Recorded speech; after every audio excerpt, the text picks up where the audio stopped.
Hello नमस्कार दोस्तों। Point teaching channel में आपका स्वागत है।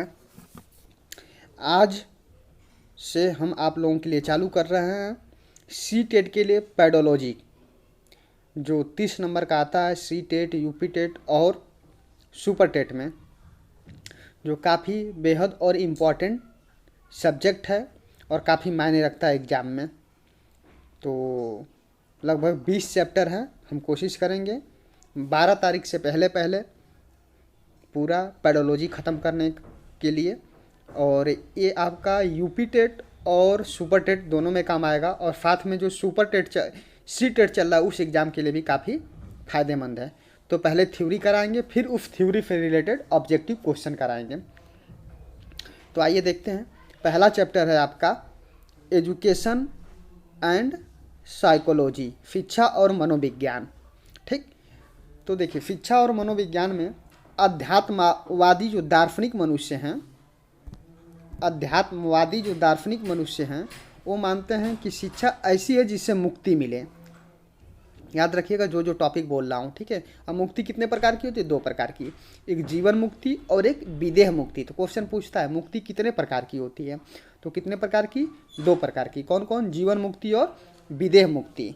बाकी ये जो PDF फाइल है इसे हम अपने टेलीग्राम चैनल पे डाल देंगे, और टेलीग्राम का लिंक डिस्क्रिप्शन में डाल देंगे, जहाँ से आप उस टेलीग्राम पे जाके इस PDF को डाउनलोड कर सकते हैं।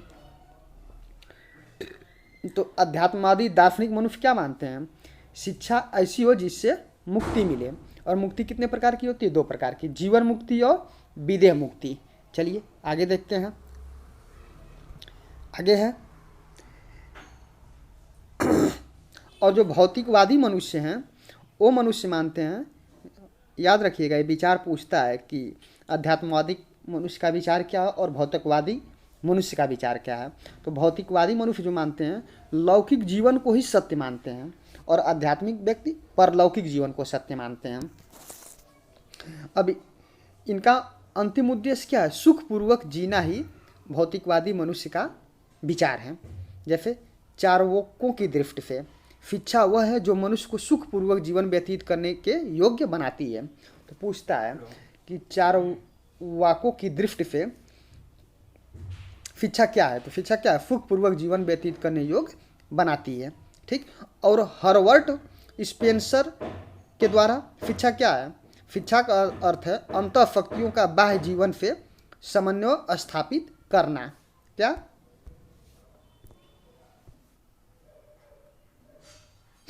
ठीक, तो बता दिए कि आध्यात्मवादी मनुष्य क्या मानता है और भौतिकवादी मनुष्य का विचार क्या है। अब उसमें भी 2 विचार थे, चार्वाकों की दृष्टि से और हर्बर्ट स्पेंसर की दृष्टि से। तो चार्वाकों की दृष्टि से क्या है? शिक्षा वह है जो मनुष्य को सुखपूर्वक जीवन व्यतीत करने योग्य बनाती है, और हर्बर्ट स्पेंसर के द्वारा शिक्षा का अर्थ अंतःशक्तियों का बाह्य जीवन से समन्वय स्थापित करना। याद रखिएगा। ठीक, आगे देखते हैं। आगे है आपका जो मेन टॉपिक है उसको हम बता रहे हैं आप लोगों को, ठीक है। अच्छा, अतः शिक्षा जो है शिक्ष धातु से बना है, जिसमें अप्रत्यय लगाकर बनाया जाता है, जिसका अर्थ है सीखना और सिखाना। शिक्षा शब्द का शाब्दिक अर्थ हुआ सीखने और सीखने की प्रक्रिया। अब आइए इससे क्वेश्चन एक पूछता है, ठीक है। जब हम ऑब्जेक्टिव कराएंगे तो आप देखेंगे, ठीक है। एजुकेशन जो है, याद रखिएगा, एजुकेशन शब्द लैटिन भाषा के एजुकेटम से बना है। किस भाषा के? लैटिन भाषा के एजुकेटम से बना है, जिसमें ई का अर्थ होता है अंदर से, जबकि ड्यूको का अर्थ होता है आगे बढ़ना। यानी एजुकेशन शब्द का अर्थ हुआ अंदर से आगे बढ़ना। ठीक, यही एजुकेशन का अर्थ है, और ये लैटिन भाषा के एजुकेटम से बना हुआ है। ठीक, याद रखिएगा। आगे आइए देखते हैं।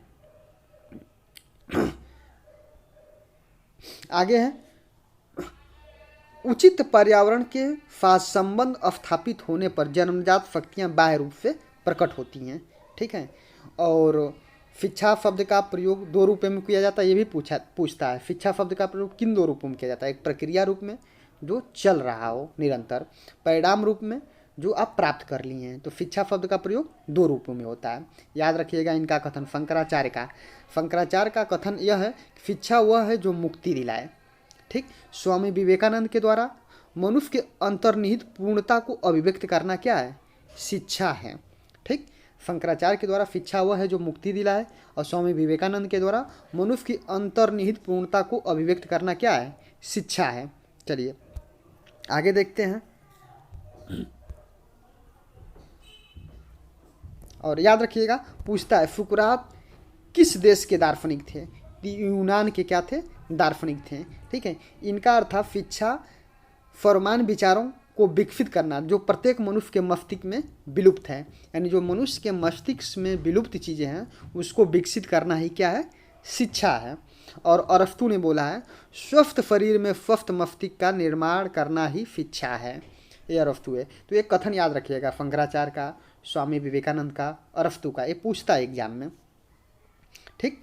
महात्मा गांधी जी ने क्या कहा है? महात्मा गांधी ने कहा शिक्षा से मेरा अभिप्राय बालक या मनुष्य के शरीर, मस्तिष्क तथा आत्मा का सर्वांगीण उत्तम विकास से है। मतलब महात्मा गांधी जी ने कहा मनुष्य के शारीरिक, मानसिक और आत्मा का सर्वांगीण विकास ही क्या है? शिक्षा है। आगे आइए देखते हैं। जो उपनिषद वैदिक साहित्य का अंतिम भाग माना जाता है, उपनिषद को वैदिक साहित्य का अंतिम भाग माना जाता है, जिसका विषय क्या है? दर्शन। याद रखिएगा जो लाइन बोल रहे हैं। और दर्शन विषय का त्वमीमांसीय तत्व। ठीक है। 3 तत्व होते हैं, कौन कौन से? आत्मा, जीव, जगत, ये 3 तत्व हैं। ठीक। यानी उपनिषद या दर्शन या त्वमीमांसीय के जो तत्व हैं उसके अंतर्गत 3 तत्व आते हैं, ईश्वर या आत्मा, जीव, जगत, ये 3 तत्व आते हैं। याद रखिएगा कौन कौन से 3 तत्व? आत्मा, जीव, जगत। ठीक। आगे आइए, आगे देखते हैं। आगे है आत्मा रूपी रहस्यमयी विद्या को जानने के लिए गुरु के पास श्रद्धापूर्वक बैठना ही क्या है? उपनिषद है। ठीक है। अब आइए मनोविज्ञान का अर्थ। ठीक। जो मनोविज्ञान है, मन का विज्ञान, ठीक, इसे कहते हैं मनोविज्ञान। विज्ञान की वो शाखा जिसके अंतर्गत मन का अध्ययन किया जाता है उसे मनोविज्ञान कहते हैं। और ये अंग्रेजी के साइकोलॉजी शब्द से बना हुआ है। साइकोलॉजी शब्द की उत्पत्ति याद रखिएगा, साइकोलॉजी शब्द की उत्पत्ति यूनानी भाषा से हुआ है, साइकी धन लोकस। साइको शब्द का अर्थ होता है आत्मा और लोगस शब्द का अर्थ है अध्ययन करना, यानी आत्मा का अध्ययन करना ही क्या है? साइकोलॉजी है। और ये यूनानी भाषा के 2 शब्दों से मिलकर बना है। ठीक। आइए आगे देखते हैं। हाँ, कुछ एक कथन है, निश्चित रूप से इसे याद रखिएगा। ठीक है। ये जो कथन है, जैसे प्राचीन या ग्रीक युग में, ठीक है, जो विचारक थे प्लूटो और अरस्तु थे, इन्होंने मनोविज्ञान को आत्मा का विषय माना है। मध्य युग में मनोविज्ञान को मन का विषय माना गया था। और आधुनिक युग में, इनका नाम याद रखिएगा, विलियम जेम्स, विलियम मूड और विलियम जेम्स सली। ठीक है। यानी विलियम जेम्स सली, यानी जहाँ भी विलियम आ जाए और जेम्स सली आ जाए तो समझ लीजिएगा आधुनिक युग के क्या हैं? विचारक हैं। ठीक है। इन्होंने मनोविज्ञान को चेतना का विषय माना है। और इस समय समकालीन मनोविज्ञान में B.F. स्किनर हुए, पावलव हुए, वुडवर्थ हुए और वाटसन हुए। इन्होंने मनोविज्ञान को व्यवहार का विज्ञान माना है। तो याद रखिएगा, प्लूटो और अरस्तु आत्मा का माना है, मनोविज्ञान को आत्मा का विषय माना है। मध्य युग में मन का विषय माना गया था। और आधुनिक युग में विलियम जेम्स, विलियम मूड और जेम्स वली, इन्होंने चेतना का विषय माना है। किसको? मनोविज्ञान को। और इस समय पल्लव, वुडवर्थ, ये बहुत ही इम्पॉर्टेंट, ठीक है, वाटसन, इन्होंने व्यवहार का विज्ञान माना है। किसको? मनोविज्ञान को। ठीक। आगे आइए, आगे देखते हैं। आगे यही दिया है, वुडवर्थ के शब्दों में अगर ये कहा जाए तो मनोविज्ञान सबसे पहले आत्मा से होकर मन में गई, मन से होकर चेतना में, फिर वह व्यवहार में स्वीकार कर ली गई। ठीक। तो वुडवर्थ के शब्दों में सर्वप्रथम मनोविज्ञान में आत्मा का त्याग किया, फिर इसने मन का त्याग किया, फिर चेतना का त्याग किया और फिर व्यवहार में स्वीकार कर ली गई। वाटसन के अनुसार मनोविज्ञान को व्यवहार के धनात्मक विज्ञान के रूप में भी परिभाषित किया गया है। ठीक। आगे आइए, ये भी बहुत ही इम्पोर्टेंट है, मैकडोनल्ड पेडोलॉजी के मनोविज्ञान आचरण एवं व्यवहार विज्ञान का यथार्थ विज्ञान है। याद रखिएगा, केवल ये शब्द यही पूछ देगा कि मनोविज्ञान आचरण एवं व्यवहार का यथार्थ विज्ञान है। किसने कहा है? तो कौन कहा है?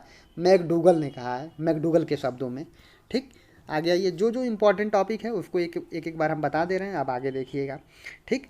उसके बाद अमेरिका की एक नेशनल सोसाइटी ऑफ कॉलेज पूछता है national society of college teacher of education कहाँ की संस्था है, तो कहाँ की है, अमेरिका की संस्था है।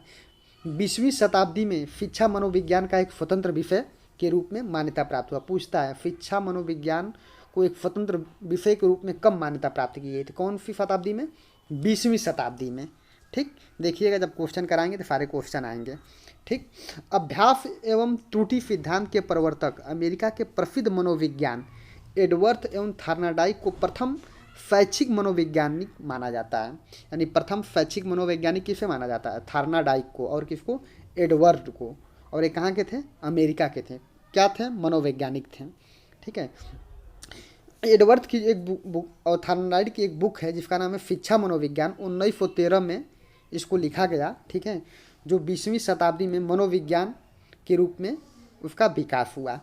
ठीक, इस प्रकार निष्कर्ष रूप में ये कहा जाता है शिक्षा मनोविज्ञान व्यवहार के परिमार्जक का विज्ञान है। याद रखिएगा, शिक्षा मनोविज्ञान व्यवहार के परिमार्जक का विज्ञान है। अब कुछ क्वेश्चन आंसर दिए हैं, देख लीजिए। मनोविज्ञान का विषय चेतना किसका मत है, किसका है, विलियम जेम्स। और कौन थे, जेम्स वली थे, और एक और विलियम थे, याद रखिएगा। मनोविज्ञान का विषय चेतना है, किसका मत है, विलियम जेम्स का। मनोविज्ञान का विषय आत्मा है, किसका है, अरस्तु और प्लूटो का।